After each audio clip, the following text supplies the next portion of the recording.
আজকে রান্না করতেছি শসা আর চিংড়ি মাছ। তো চিংড়ি মাছ ভেজে নিলাম, এবার তেলে পাঁচফোড়ন দিয়ে দিলাম। পাঁচফোড়ন ভাজা হয়ে আসছে, শসা দিয়ে দিব। তো এবার নেড়ে ছেড়ে আগে একটু কমিয়ে নিব।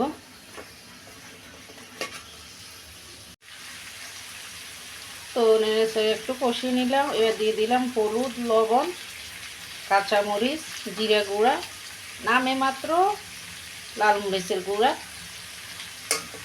এবার ভালো মতো নেড়ে ছেড়ে কষিয়ে নিব।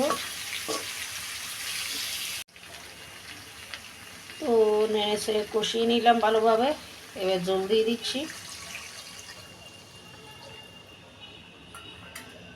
চিংড়ি মাছ দিয়ে রান্না করব, বেশি জল থাকবে না, মাখা মাখা করে নিব।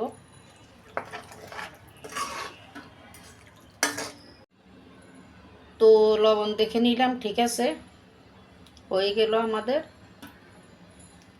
শসা দিয়ে চিংড়ি মাছ বা চিংড়ি মাছ দিয়ে শসা রান্না। তো আজকে পর্যন্তই, সবাই ভালো থাকুন।